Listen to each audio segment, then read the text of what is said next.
আন্দোলন, স্বীকৃতির ঘোষণা, দুই সরকারের ঘোষণা সবকিছু আমাদের সামনে।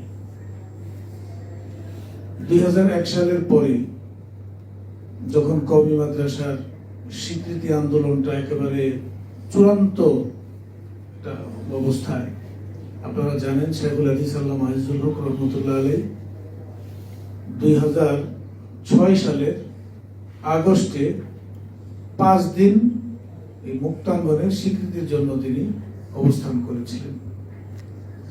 এক পর্যায়ে তৎকালীন প্রধানমন্ত্রী বেগম খালেদা জিয়া স্বীকৃতির ঘোষণা দেয়। আমরা সেদিনও গণভবনে ছিলাম। পরবর্তীতে ফ্যাসিস্ট শেখ হাসিনা যখন স্বীকৃতির আয়োজন করে, এই আয়োজনগুলিও আমরা খুব কাছে থেকে দেখেছি।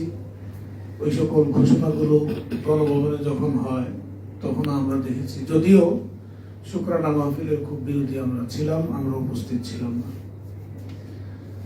তো কওমি মাদ্রাসার স্বীকৃতির প্রয়োজনটা কি? কওমি মাদ্রাসার শিক্ষার সিলেবাসটা কি?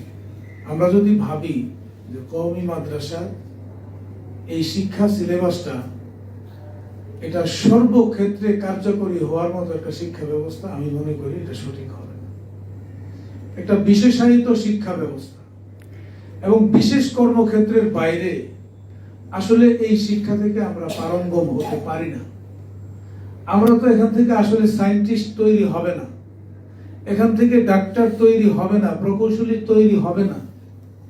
এখান থেকে তৈরি হবে ধর্মীয় জ্ঞান সম্পন্ন পণ্ডিত, আলেম, তারা তৈরি হবে। সুতরাং আমি যদি দাবি করি যে আমাকে সায়েন্টিস্ট হিসাবে কওমি মাদ্রাসা আলেমদেরকে নিয়োগ দেওয়া হোক, এটা যেমন অযৌক্তিক।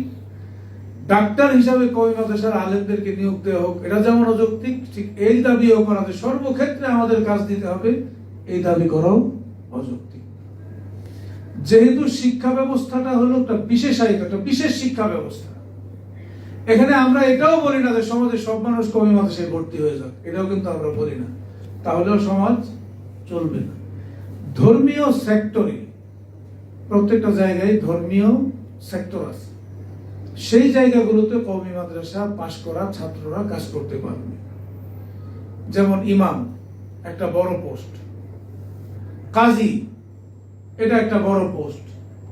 কাজীর মধ্যে অনেক দুর্নীতির কথা আমরা শুনি। আমরা মনে করি যে কওমি মাদ্রাসার লোকজন এখানে যদি নিয়োগপ্রাপ্ত হয়, এই দুর্নীতি বন্ধ হবে।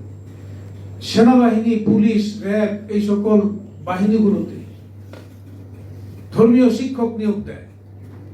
এই শিক্ষক নিয়োগ দেওয়ার যে জায়গাটা, এখানে কওমি মাদ্রাসা কাজ করতে পারে। আজকে একটা নতুন কথা আমরা শুনছি, মুরাকিব।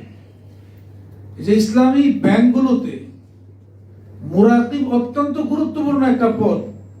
প্রত্যেকটা ট্রানজাকশন নিয়ে ইসলামী ব্যাংকিং এর আলোকে কোন ট্রানজাকশনটা সঠিক হয়েছে, কোন বিনিয়োগটা সঠিক হয়েছে, কোনটা বায়ে ফাসেদ হয়েছে, কোনটা বাতিল হয়েছে, এইসব চিহ্নিত করে বছরে যে প্রতিবেদনটা প্রত্যেকটা শাখা থেকে দেয়, এরা হলো মুরাকিব। কওমি মাদ্রাসা পাশ করা একটা ছেলে যখন দারুল ইফতা থেকে সে অর্থনীতিতে পড়াশোনা করে যাবে, সে ব্যাংকে খুব ভালোভাবে মুরাকিবের দায়িত্ব পালন করতে পারবে। এই ধরনের সেক্টরগুলোতে কওমি মাদ্রাসার ছাত্রদের নিয়োগ দেওয়ার একটা উদ্যোগ সরকার গ্রহণ করবে। বিগত সরকার, দুটো সরকারের কথাই বলবো, কেউ আসলে কওমি মাদ্রাসার ভোট তারা চাইছে, কওমি মাদ্রাসার রাজনৈতিক সমর্থন তারা চাইছে, আসলে আন্তরিকভাবে কওমি মাদ্রাসার জন্য কিছু করে না। তারা একটা ঘোষণা দিছে, কিন্তু যেভাবে প্রজ্ঞাপন দিয়ে নিয়োগের জন্য সেক্টর ঠিক করে দেওয়া, আলিয়া মাদ্রাসাগুলোতে কওমি মাদ্রাসার শিক্ষক যদি নিয়োগ দেওয়া হয়, এখানে শুধুমাত্র শিক্ষার উন্নতি হবে না, শিক্ষক হিসেবে কওমি মাদ্রাসা থেকে যে নৈতিকতার শিক্ষা পাবে, স্কুল, কলেজ, ইউনিভার্সিটিতে ধর্মীয় সেক্টরে যদি কওমি মাদ্রাসায় পাশ করা শিক্ষক নিয়োগ দেওয়া হয়, শুধু জাগতিক শিক্ষা অর্জন হবে না, একটা নৈতিক পরিবেশও তারা তৈরি করতে পারবে। এজন্য এই সকল ধর্মীয় সেক্টরগুলোতে নিয়োগদানের ব্যবস্থা করতে হবে। দুইটা সরকারে আমাদের সমর্থন চেয়েছে, আন্তরিকভাবে কাজ করে নাই। আর আমরা এবার একজন মন্ত্রী, একজন উপদেষ্টা আমরা নিয়োগ দিলাম, তিনি খুবই দুঃখজনক ভাবে এমন একটা কথা বললেন, একজন মানুষ ব্যর্থ হওয়ার জন্য প্রমাণ হলো যে অমুকের জন্য আমি পারি নাই। এই কথাটা যেই বলবে, যে সেক্টর থেকে বলবে যে আমি আসলে অমুক ব্যক্তির জন্য পারি নাই, তার মানে সে একজন ব্যর্থ মানুষ।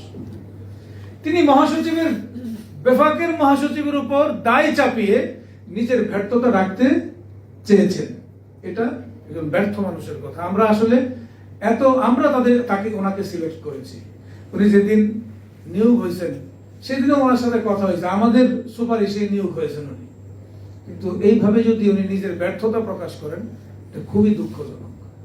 এজন্য আমরা আশা করি, যদি ধর্ম মন্ত্রণালয়ের কোনো কাজ না এটা, তারপরেও তিনি সুপারিশ করতে পারেন শিক্ষা মন্ত্রণালয়ের কাছে।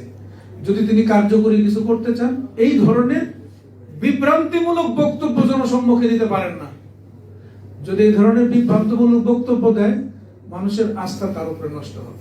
দায়িত্বশীল জায়গা থেকে সমন্বয় করে যদি কাজ করে শিক্ষা মন্ত্রণালয়ের সাথে, আমরা মনে করি কওমি মাদ্রাসার এই মূল্যায়ন এবং কওমি মাদ্রাসার পাশ করা ছেলেদেরকে, ছাত্রদেরকে বিভিন্ন জায়গায় নিয়োগ দেওয়ার যে উদ্যোগ বর্তমান সরকার খুব সহজেই নিতে পারবে। আমরা শুনতেছি যে সরকার কওমি মাদ্রাসাকে 4টা গ্রেডে তারা বিন্যস্ত করেছে এবং কওমি মাদ্রাসাকে একটা ডাটাবেজের আন্ডারে তারা আনবে। মাদ্রাসাগুলোর শিক্ষকদের, মাদ্রাসা প্রধান মুহতামিমদের চাকরির এবং সরকারি ভাতা এবং সম্মানী দেওয়ার উদ্যোগ নিয়েছে। আমরা মনে করি কওমি মাদ্রাসার ভাতা সম্মানের এই উদ্যোগটা ভালো। এটা খুব বেশি প্রয়োজন না, কারণ বছরের পর বছর কিন্তু নিজেরাই নিজেদের ভাতা বেতনের ব্যবস্থা আমরা করে এসেছি। তার চেয়েও বেশি হলো এটাকে শিক্ষার মান দিয়ে আমাদের ছেলেদেরকে কাজ করার ব্যবস্থা করা। এটা যদি করতে পারে, আমরা মনে করি বেশি কার্যকরী হবে। কারণ আমাদের এই যে 5,000 10,000 টাকা বেতন, 4,000 3,000 বিভিন্ন গ্রেড আমরা যা দেখেছি, এটা দিলেও আমাদের কওমি মাদ্রাসার শিক্ষকরা চলতে পারবে, না দিলেও চলতে পারবে। আমাদেরকে সমাজে, রাষ্ট্রে বিভিন্ন সেক্টরে কাজ করার সুযোগ যদি দেয়, আমি মনে করি তার চেয়ে বেশি কার্যকর হবে। আমি কথা শেষ করব। কওমি মাদ্রাসার আমাদের একটা ঐতিহ্যবাহী একটা শিক্ষা ব্যবস্থা। এই শিক্ষা ব্যবস্থা শুধুমাত্র জাগতিক শিক্ষা ব্যবস্থা না, এখানে সবচেয়ে বড় যে জিনিসটা সেটা হলো নৈতিকতার শিক্ষা। নৈতিকতার শিক্ষা, এখানে নৈতিকতা একদম আমাদের বই আর কিতাবের ছত্রে ছত্রে নৈতিকতার কথা যে লেখা আছে এমনটা না। মানে একটা পরিবেশটা হলো নৈতিক ভাবে মানুষ তৈরি করে, একটা নৈতিক মানুষ তৈরি করে এবং একটা আদব আখলাকের পরিবেশ তৈরি করে। আমাদের গুরুজনদেরকে, শিক্ষকদেরকে শ্রদ্ধা করা, ভালোবাসা, মহব্বত করা, এই যে একটা পরিবেশ, গোটা দুনিয়ার কোন শিক্ষা ব্যবস্থার মধ্যে নেই। একজন ছাত্র বাবাকে যতটা শ্রদ্ধা করে, সে তার শিক্ষককে তার চেয়ে কম শ্রদ্ধা করে না, বেশি শ্রদ্ধা করে।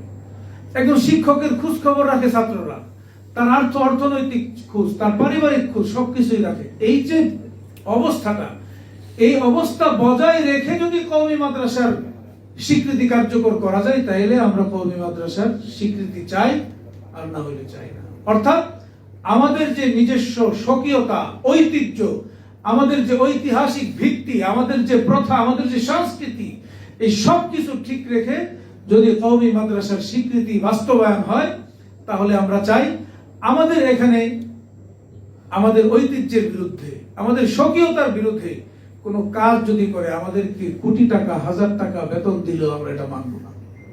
এটা হলো আমাদের বক্তব্য। আমরা আশা করি বর্তমান সরকার অনেকগুলি ভালো উদ্যোগ নিয়েছে।